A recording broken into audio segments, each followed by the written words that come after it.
Good morning students.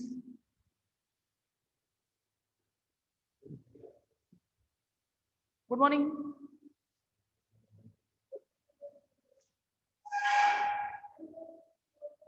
क्या आज math की क्लास आपकी नहीं लगेगी और सर आपको इन्फॉर्म कर देंगे अभी चैट के थ्रू, कोई दिक्कत नहीं है। ठीक है, आज मैथ की क्लास नहीं होगी। जो मैंने कल करने को दिया था आप सबने निकाल के देखे, सारे कॉन्फ़िगरेशन निकाल के देख लिए, स्पेक्ट्रम ही निम्नतम अवस्था निकाल ली सबकी, निकाली या नहीं निकाली? हाँ या ना में जवाब दो। निकाली या नहीं निकाली? तो फिर आगे चलें। कोई डाउट तो नहीं है? कोई ऐसा तो नहीं है जिसको नहीं नहीं आया हो गया? सबने निकाल लिया तो यहाँ डिस्कशन करने की तो जरूरत नहीं है ना। स्पेक्ट्रम ही निम्नतम अवस्था सब निकाल लोगे। एल की वैल्यू निकाल ली, कैपिटल एल की, स्मॉल एल की वैल्यू निकालनी थी, F14 तक सॉल्व करने थे। मैंने कहा था आप सॉल्व करके देख लेना। कोई ऐसा एग्जाम्पल तो नहीं जिसमें कोई डाउट हो? है क्या मैडम? देखा, ठीक है, कर लिया मतलब, है ना। अब आगे नहीं बात कर रहे हैं, अगले इंपॉर्टेंट टॉपिक की ओर जिसका नाम है स्पेक्ट्रोकेमिकल सीरीज।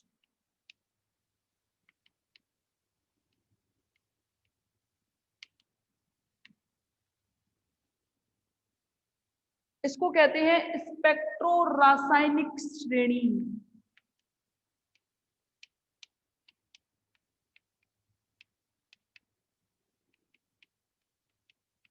देखो भाई, इनऑर्गेनिक केमिस्ट्री की बात कर रहे हैं तो ऐसा नहीं है कि इनऑर्गेनिक केमिस्ट्री समझ नहीं आती कि रटनी पड़ती है। बस कंसेप्ट को पकड़ना पड़ता है इनऑर्गेनिक केमिस्ट्री के अंदर। मतलब कहने का मतलब जो चीज थ्योरेटिकल होती है वो ऐसा नहीं होता कि बहुत थ्योरी होती है तो हमसे रटना नहीं है, चीजों को समझना है, समझ के पकड़नी है चीजें। तो मुझको डेफिनेटली पता है कि आपको रटना नहीं पड़ेगा। रटने से क्या है, चीजों को भूल जाया करते हैं। तो इसलिए ध्यान रखना, मेरे कहने का मतलब क्या है कि चीजों को समझो कि कैसे समझा जाएगा। F3 क्यों भाई, सॉल्व क्यों नहीं हुआ? सरल है, कुछ नहीं है F3 में, क्या दिक्कत है? 7 बनेंगे।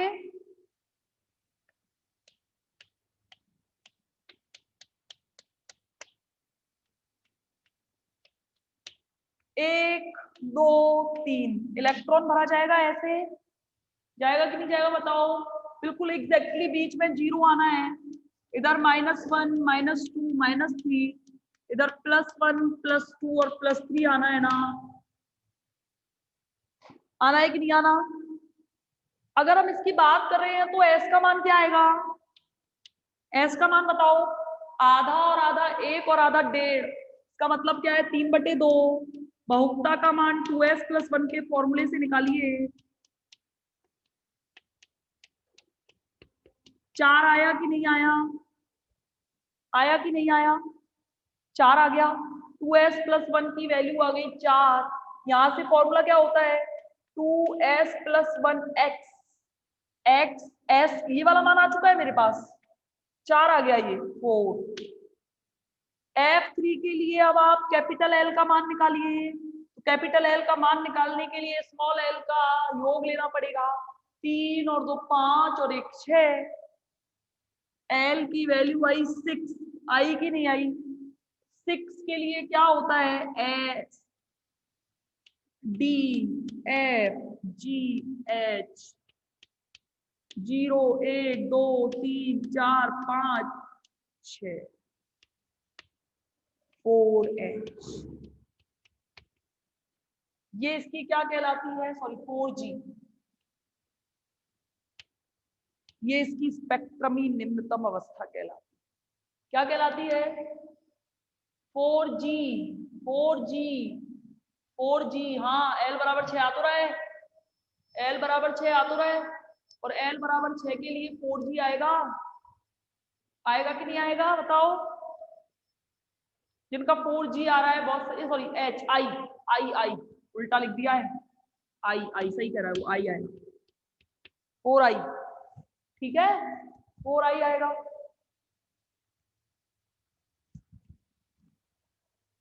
अरे जितना भी हो उसके हिसाब से आता है, कोई दिक्कत नहीं है। चलिए स्पेक्ट्रोकेमिकल सीरीज, पहले इसे याद करने की जरा ट्रिक देख लें जिससे आपको दिक्कत ना आए। ध्यान रखना स्पेक्ट्रोकेमिकल सीरीज बहुत ही इंपॉर्टेंट है, बहुत इंपॉर्टेंट। कहने का मतलब क्या है मेरा, स्पेक्ट्रोकेमिकल सीरीज इंपॉर्टेंट कहने का मतलब क्या है मेरा, कि आपको ये याद होनी चाहिए। याद होगी तो आप इससे रिलेटेड इसके कंसेप्ट लिख पाएंगे, वरना आपको दिक्कत आएगी। देखो भाई, स्पेक्ट्रोकेमिकल सीरीज लिखने के लिए सबसे पहले मैं लिख दूं, फिर उसके बाद ट्रिक बताऊं तो सही रहेगा।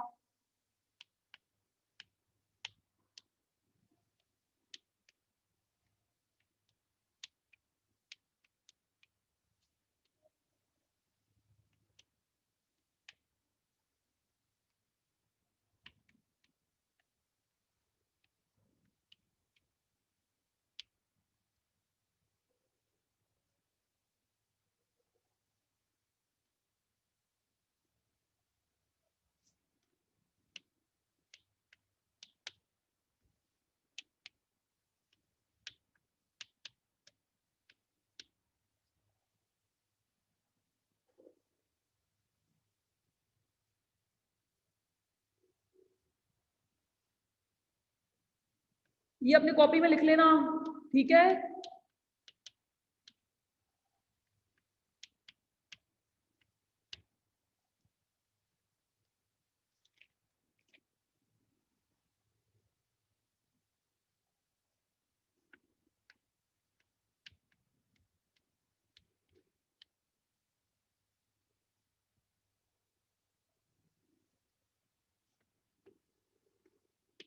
ये याद होनी चाहिए।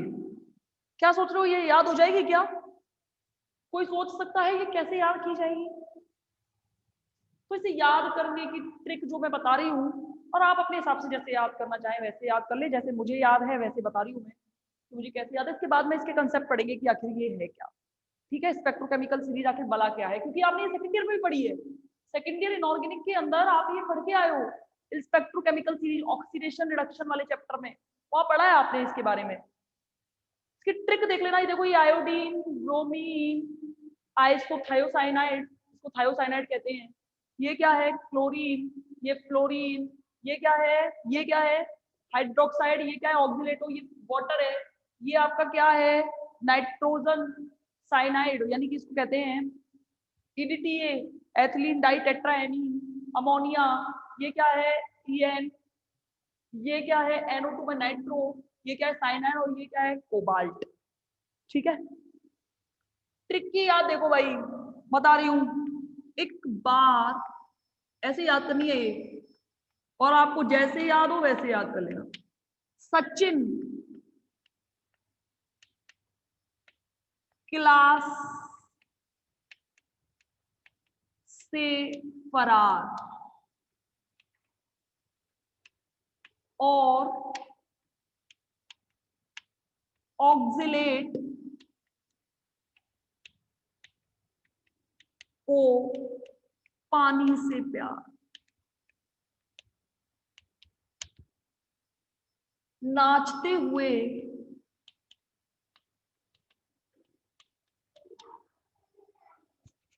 आपको, नाचते हुए उड़ता हुआ अमोनिया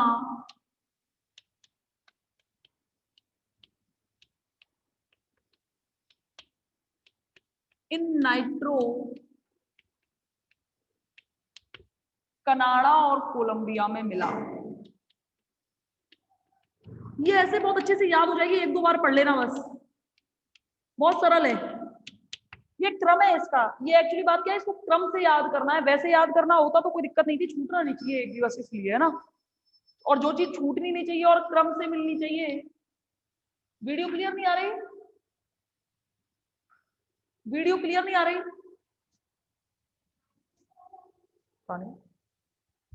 अब देखना, अब दिख रहा है साफ,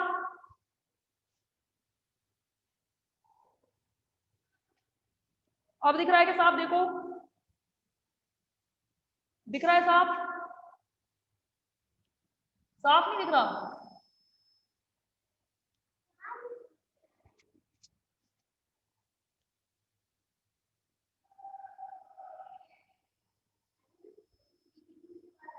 इधर से आ रही है, इधर से आ रही है।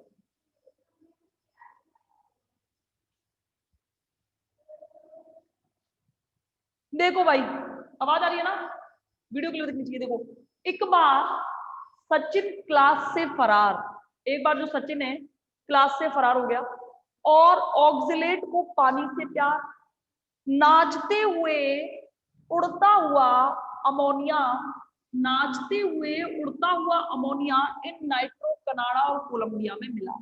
अमोनिया खो गया, नाचते हुए उड़ता हुआ अमोनिया कहाँ मिला? इन नाइट्रो, कनाडा और कोलंबिया में मिला। याद हुआ? देखो भाई, एक बार, एक से आयोडीन, बार से ब्रोमीन, सचिन से SCN ऐसे याद करना है इसे, क्लोरीन, क्लास, क्लास से क्लोरीन, F से फरार, और OH माइनस से और, ये ऑक्सिलेटो ऑक्सिलेटो ही रहेगा, और ऑक्सिलेटो को पानी से प्यार, H2O पानी से प्यार, नाचते हुए NCS, नाचते हुए EDTA उड़ता हुआ अमोनिया कहाँ मिला? इन नाइट्रो और कनाडा कोलंबिया में मिला। इन नाइट्रो, कनाडा और कोलंबिया में मिला। याद हुआ? ये ऐसी है जैसी कि जैसी पेपर में लिख के आनी है, ध्यान रखना। देखो भाई, मैंने ये लगाए हैं, ये लिगेंडों की प्रबलता का क्रम बताया है। यानी कि कहने के मतलब क्या है कि स्पेक्ट्रोकेमिकल सीरीज में सबसे दुर्बल कौन है? आयोडीन। और सबसे प्रबल कौन है? ये कोबाल्ट। समझ गए? क्या कहा मैंने? फिर से देख लेना।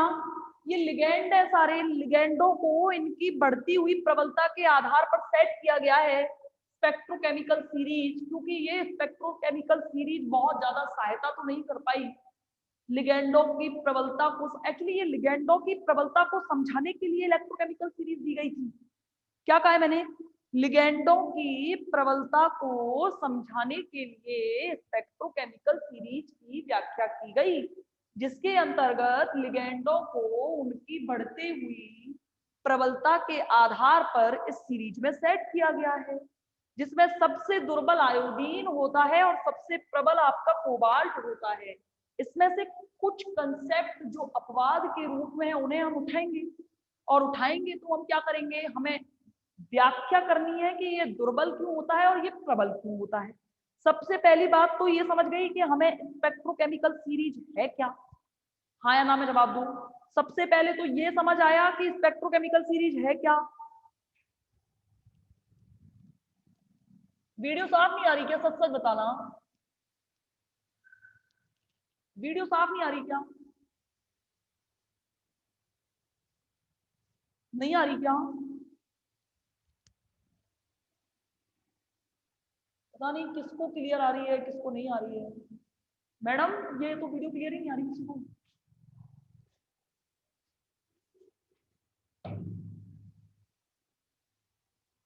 अब देखना, साफ तो आ रही है। अरे सबको अगर नहीं आती है तो मेरे नेटवर्क में प्रॉब्लम होती ना। अगर एक दो स्टूडेंट को नहीं आ रही है इसका मतलब आप लोगों के नेटवर्क में प्रॉब्लम है, समझा करो। लॉजिक है भाई। देखो, सबसे पहली बात तो समझ में आया स्पेक्ट्रोकेमिकल सीरीज है क्या। स्पेक्ट्रोकेमिकल सीरीज का मतलब क्या है कि ऐसी सीरीज जिसमें लिगेंड है, ये सारे सारे के सारे लिगेंड है, इन लिगेंडों को उनकी बढ़ती हुई प्रबलता के आधार पर सेट किया गया है, और इस लिगेंडों की प्रबलता और दुर्बलता को समझाने के लिए ही ये सीरीज दी गई है। तो ये सीरीज याद हो गई। एक बार सचिन क्लास से फरार, एक बार सचिन क्लास से फरार और ऑक्जिलेट को पानी से प्यार, नाचते हुए उड़ता हुआ अमोनिया इन नाइट्रो, कनाडा और कोलंबिया में मिला। सिंपल है, कोई दिक्कत नहीं है। एक बार दो बार लिख के देखना, ये डेफिनेटली याद है कि याद हो जानी है, क्योंकि याद होना जरूरी है, क्योंकि आपका टॉपिक दे रखा है स्पेक्ट्रोकेमिकल सीरीज को पढ़ना पड़ेगा। अब देखना, आगे हम बात करेंगे कि आखिर स्पेक्ट्रोकेमिकल सीरीज के अंदर ये बार बार एक चीज की बात कर रहा है, प्रबल और दुर्बल। प्रबल और दुर्बल मतलब, इसका मतलब क्या है प्रबल और दुर्बल? आखिर क्या कारण रहा कि ये प्रबल और दुर्बल नाम दे रहे हो बार बार? क्या कारण रहा? तो देखो भाई, अभी आप पढ़ के आए हैं, मैंने आपको क्या पढ़ाया है, आप पहले ही से टैलेंटेड हो, ये डी कक्षकों के बारे में पढ़ रहे हैं हम, क्योंकि हम संक्रमण धातुओं के बारे में पढ़ रहे हैं। मेरा टॉपिक ही नाम ही क्या है, यूनिट का नाम ही क्या है, संक्रमण धातुओं में इलेक्ट्रॉनिक स्पेक्ट्रा। यानी कि मुझे संक्रमण धातुओं की बात करनी है, और अगर मुझे संक्रमण धातुओं की बात करनी है तो डेफिनेटली मुझे डी ब्लॉक की बात करनी पड़ेगी। अगर मैंने डी ब्लॉक की बात कर रही हूँ तो मुझे डेफिनेटली ये d x d y d z d x y d y z d z x d x square minus y square d z square की बात करनी पड़ेगी। जब मैडम आप इसकी बात कर रही हो तो आपको इन दोनों के विपाटन की बात भी करनी पड़ेगी, यानी कि कहने का मतलब इनकी स्प्लिटिंग, यानी कि इनका विभाजन पढ़ना पड़ेगा। मैडम इसका विभाजन तो हम पढ़ के आए हैं, T2G और EG के फॉर्म में होता है, तो ये भी पढ़ना है, बिल्कुल पढ़ना। मैडम जब आप T2G और EG के बारे में बात कर रही हो तो इनके बीच का डिफरेंस पढ़ना है। इनके बीच को कहते हैं डेल्टा नॉट। डेल्टा नॉट, इस डेल्टा नॉट का ही तो सब खेल है। ये डेल्टा नॉट को 10 DQ के नाम से भी प्रेजेंट करते हैं, इसको CFSE भी कहते हैं, क्रिस्टल फील्ड स्टेबलाइजेशन एनर्जी, यानी कि क्रिस्टल फील्ड स्थायीकरण ऊर्जा के नाम से भी जानते हैं। कहने का मतलब अब जो मेरा क्रिस्टल फील्ड स्टेबलाइजेशन एनर्जी है इस पर डिपेंड करेगा कि कोई लिगेंड, अच्छा मैंने आपको स्टार्टिंग में बताया था कि जब तक आप सिर्फ धातु की बात कर रहे हो, जब तक आप सिर्फ डी ब्लॉक एलिमेंट की बात कर रहे हो तब आप इनको भूल जाओ। याद होगा मैंने लास्ट स्टार्टिंग की क्लास में बताया था आपको, जब डी ट्रांजिशन समझा रही थी तो मैंने आपसे कहा था तब इसको भूल जाओ, तब आपको सिर्फ इनके बारे में पढ़ना है। फिर मैंने बोला जैसे इनसे लिगेंड जुड़ेगा, जैसे इससे आकर लिगेंड जुड़ेगा तो लिगेंड क्या करेगा, इनका कर देगा विभाजन, क्योंकि लिगेंड का रोल भी तो है। ये विभाजन ही तो पढ़ना है मुझे, ये विभाजन के बारे में ही तो बताना है, बाकी अकेली धातु तो कोई भी पढ़ लेगा ना। मेरा मेन कंसेप्ट डिपेंड करता है कि भाई ये धातु क्या है और इस धातु से लिगेंड कौन सा जुड़ रहा है, यानी कि इनकी स्प्लिटिंग जो है, इनका जो विपाटन है वो डिपेंड करता है इनमें उपस्थित लिगेंडों की उपस्थिति पर। अगर लिगेंडों की उपस्थिति पर निर्भर करता है तो ये तो पता चले ये प्रबल है या दुर्बल है, यानी कि मुझे लिगेंडों की प्रबलता और दुर्बलता का नाम भी तो देखना पड़ेगा। तो फिर वैज्ञानिकों ने देखा कि ये जो क्रिस्टल फील्ड विभाजन जो ऊर्जा है, क्रिस्टल फील्ड स्थायीकरण ऊर्जा है, डायरेक्टली प्रोपोर्शनल है डेल्टा नॉट के, यानी कि ये एनर्जी जितनी ज्यादा होगी इनका विपाटन उतना ही ज्यादा होगा, जितनी ये एनर्जी होगी उतना ही इनका विपाटन होगा, और जितनी ये एनर्जी कम होगी इसका विपाटन उतना ही कम होगा। सॉरी मैंने एक जैसा लिख दिया। यानी कि कहने का मतलब क्या है कि इनके बीच की दूरी जो है वो निर्भर करती है इस लिगेंड पर, यानी कि ध्यान रखना जितना प्रबल लिगेंड होगा डेल्टा नॉट का मान उतना ही ज्यादा होना है, जितना दुर्बल लिगेंड होगा उस डेल्टा नॉट का मान उतना ही कम होगा। समझ गए? तो स्पेक्ट्रोकेमिकल सीरीज के अंदर डेल्टा नॉट का बढ़ता हुआ क्रम बताया गया है, क्योंकि आयोडीन के लिए डेल्टा नॉट का मान सबसे कम और लास्ट में जो कोबाल्ट दिया हुआ है इसके लिए डेल्टा नॉट का मान सबसे ज्यादा होता है। और इसके बीच की थ्योरी को जो हम पढ़ेंगे वो उसमें से पहला कंसेप्ट जो स्पेक्ट्रोकेमिकल सीरीज के अकॉर्डिंग दिया गया है, पहला कंसेप्ट जानते हैं क्या है? पहला कंसेप्ट है हैलाइड की प्रबलता का क्रम। हम स्पेक्ट्रोकेमिकल सीरीज के आधार पर यह बताने का प्रयास करेंगे कि हैलाइड्स में प्रबलता का क्रम क्या होता है, यानी कि कौन सा हैलोजन सबसे ज्यादा प्रबल है और कौन सा हैलोजन सबसे ज्यादा दुर्बल है। तो ये क्रम देखा गया है।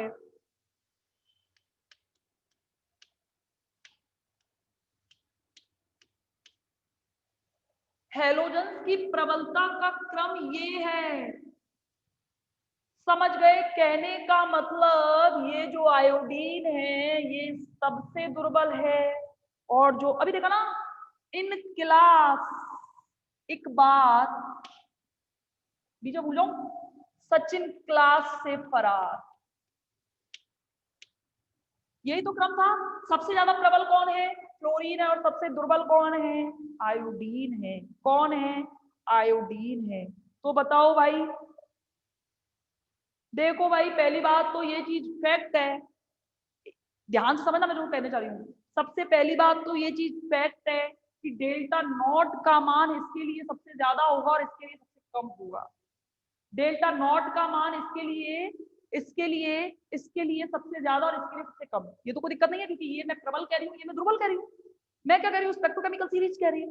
तो देखो भाई, ये इनका डेल्टा नॉट का सीएफएससी का ज्यादा या कम होना निर्भर करता है प्रबलता और दुर्बलता पर। प्रबलता और दुर्बलता इस आधार पर आधारित हैं कि जो धातु है उसके नजदीक जितना लिगैंड जाएगा, अरे भाई ये तो पॉजिटिव चार्ज रख के बैठी है, ये नेगेटिव चार्ज रख के बैठा है, लिगैंड को जितना ज्यादा दूर रखोगे, जितना ज्यादा लिगैंड दूर रहेगा धातु से, धातु पर कम इफेक्ट करेगा, लेकिन जितना लिगैंड इसके नजदीक जाएगा धातु को पूरी तरीके से तोड़ के पटक देगा। यानी कि कहने का मतलब क्या है, ये इसमें नेगेटिव चार्ज है, ये तो अपना आकार पहले ही बड़ा लेके बैठा है, ये बेचारी छोटी सी है, ये बेचारी छोटी सी है, ये इसके नजदीक गया तो ये इसको तोड़ के रख देगा पूरी तरीके से, यानी कि इसका पूरी तरीके से विपाटन कर देगा।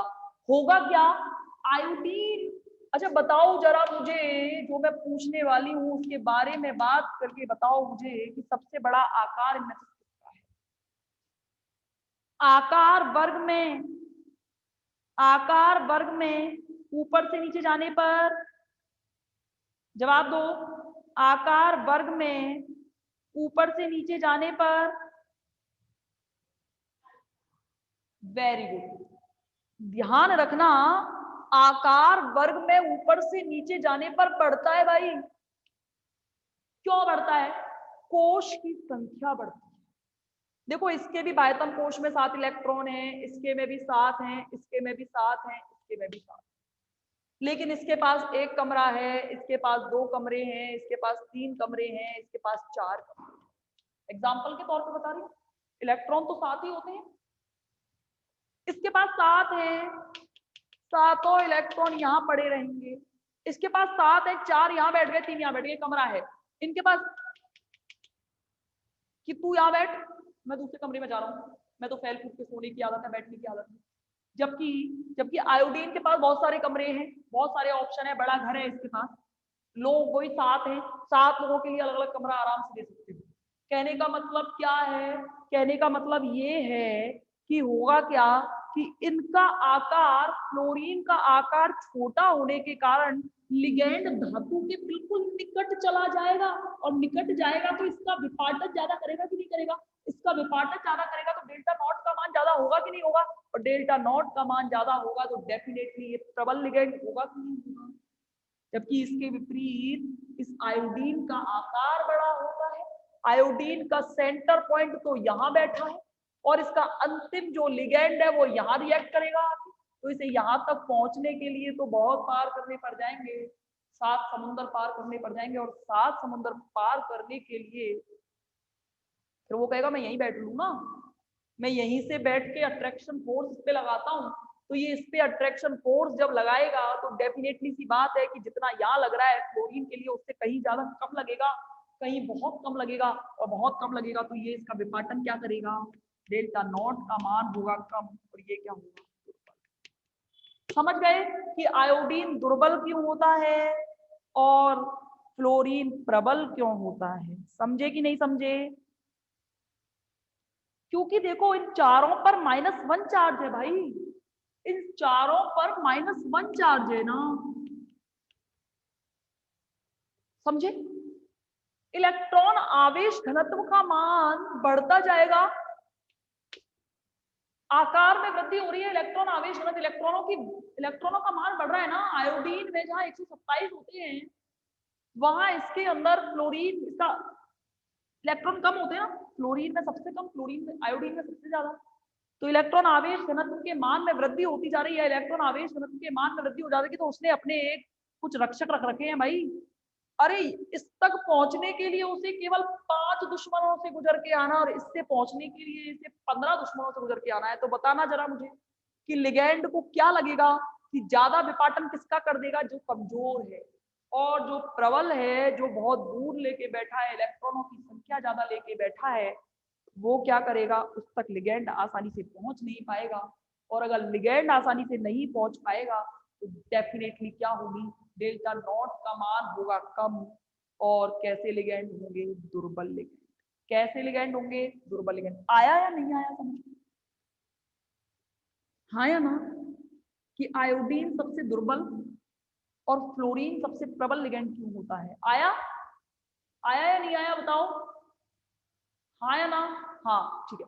अब देखो नेक्स्ट, अरे नोट्स मिल जाएंगे ना, आप लोग ऐसे इतना हल्ला क्यों मचाते हो? आपको पता है आपको फिजिकल के नोट्स कब मिले थे, वैसे ये भी मिलेंगे। नेक्स्ट देखो, देखो भाई, ये तो मैंने पढ़ ली विषय प्रबलता का क्रम। अब ये और है ना एक इंपॉर्टेंट, लास्ट में कौन कौन से थे? उड़ता हुआ अमोनिया, नाइट्रो, कनाडा और कोलंबिया। ये तीनों सबसे प्रबल है ना, ये लिगेंड तीनों सबसे प्रबल है। इन तीनों लिगेंडों की प्रबलता का कारण जानते हो कि होता क्या है? देखो भाई, इनकी प्रबलता की व्याख्या जो की गई है वो की गई है डी पाई पी पाई बॉन्ड के द्वारा। डी पाई पी पाई बॉन्ड का मतलब समझते हो? डी पाई पी पाई बॉन्ड का मतलब ये है कि जो सिग्मा बंध भी बनाए साथ ही साथ पाई बॉन्ड भी बनाए, यानी कि जिसकी डी कक्षक डायरेक्ट उसके पी कक्षक से कनेक्ट हो तो वो बनाते हैं डी पाई पी पाई बॉन्ड। तो इसकी व्याख्या जो की गई है वो डी पाई पी पाई बॉन्ड की तरह की गई है। तो देखो होता क्या है, देखना, ये तो है भाई लिगेंड। क्या है ये तो है लिगेंड। और लिगेंड क्या है, इसमें भाई इसके पास इलेक्ट्रॉनों की अधिकता है। ये क्या ढूंढ रहा है, ये ढूंढ क्या रहे हैं, ये तीनों लिगेंड क्या ढूंढ रहे हैं? ये तीनों लिगेंड ढूंढ रहे हैं कि हमें धातु मिल जाए, और धातु भी ऐसी हो जो रिक्त हो,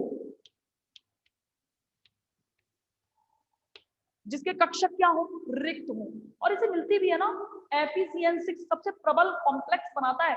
आयरन जो है वो साइनाइड के 6 कणों से क्रिया करके FeCN6 का एक प्रबल लिगेंड, प्रबल कॉम्प्लेक्स बनाता है। उसका कारण क्या है, साइनाइड के पास एक तो प्रबल लिगेंड है, साइनाइड के पास ऑब्वियस सी बात है इसके पास इलेक्ट्रॉन है, और ये धातु ढूंढ रही है रिक्त।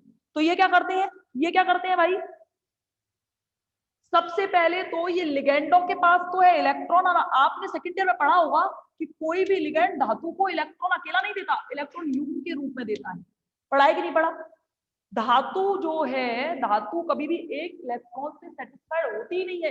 इसको सेटिस्फाइड करने के लिए लिगेंड अपने 2 इलेक्ट्रॉन देगा, और 2 इलेक्ट्रॉन किसको दिए जाएंगे, धातु के रिक्त कक्षकों को। जब लिगेंड धातु के रिक्त कक्षकों को अपना एक इलेक्ट्रॉन युग्म देगा तो सिग्मा बंध का निर्माण करेगा। किसका निर्माण करेगा, सिग्मा बंध का निर्माण करेगा। समझे कि नहीं समझे? देखो ऐसा है कुछ, आयरन की बात करें तो आयरन का कॉन्फ़िगरेशन क्या होता है,